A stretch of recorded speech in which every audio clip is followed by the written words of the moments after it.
Hello, ഇവിടെ ആളുണ്ട്. എന്താ വേണ്ട സാറിന്?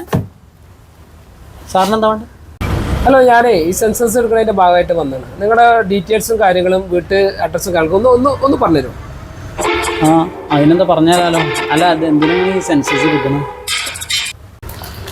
അത് നിങ്ങളുടെ പ്രാഥമികമായിട്ടുള്ള കാര്യങ്ങളും മറ്റുള്ള തൊഴിൽ സംബന്ധമായിട്ടുള്ള കാര്യങ്ങളൊക്കെ അറിയാൻ വേണ്ടിയിട്ടുള്ള ഒരു ചെറിയൊരു സെൻസസിന്റെ ഭാഗമാണ്. അതിന് ഡീറ്റെയിൽസ് തന്നാൽ മതി. അത്രേ ഉള്ളൂ. നിങ്ങളൊക്കെ അറിയേണ്ട കാര്യങ്ങളൊക്കെ കേൾക്കോളും, പറഞ്ഞുതരാം. നിങ്ങളുടെ പേര്? എൻ്റെ പേര് ബഷീർ, മുഹമ്മദ് ബഷീർ. ഈ കട നിങ്ങളുടെ വീട് എത്ര ഉണ്ട്, വാഹനങ്ങൾ എത്ര ഉണ്ട്, എവിടെയൊക്കെ സ്ഥലങ്ങളുണ്ട്, എന്തൊക്കെയാണ് പെട്ടെന്ന് പറഞ്ഞാൽ പെട്ടെന്ന് വെരി ഇൻട്രസ്റ്റിംഗ് ക്വസ്റ്റ്യൻ. ഞങ്ങൾക്ക് ഈ ബിൽഡിംഗ് ഞങ്ങൾ സ്വന്തമാണ്, ഈ കട ഞങ്ങളുടെ സ്വന്തമാണ്. ഞങ്ങൾക്ക് 3-4 വീടുകളുണ്ട്, 4-5 കാറുകളുണ്ട്, ഓരോരുത്തർക്കും ഓരോ വണ്ടിയുണ്ട് സാറേ. ഓരോരുത്തർക്ക് കുറച്ച് സ്ഥലങ്ങളുണ്ട്. അത്യാവശ്യം വരുമാനം എന്ന് പറഞ്ഞാൽ 10-15 ദിവസം വരുമ്പോൾ കിട്ടുമായിരിക്കും. വളരെ സത്യസന്ധമായിട്ട് നിങ്ങൾ കാര്യങ്ങൾ പറഞ്ഞോ.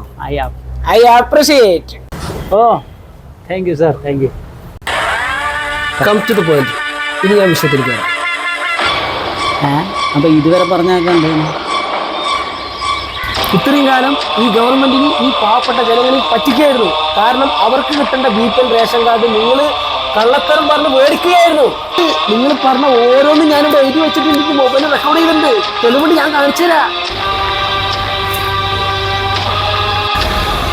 നിങ്ങളെ ഞാൻ അന്വേഷിക്കാണ്ടിരിക്കണതേ നിങ്ങൾ സത്യസന്ധമായിട്ട് ഉത്തരം പറഞ്ഞുകൊണ്ടാണ്. ഇനി കൂടുതൽ പറയുന്നില്ല. BPL സാധാ കാർഡിലേക്ക് ആക്കിയിട്ട് ഞാൻ കിട്ടാം.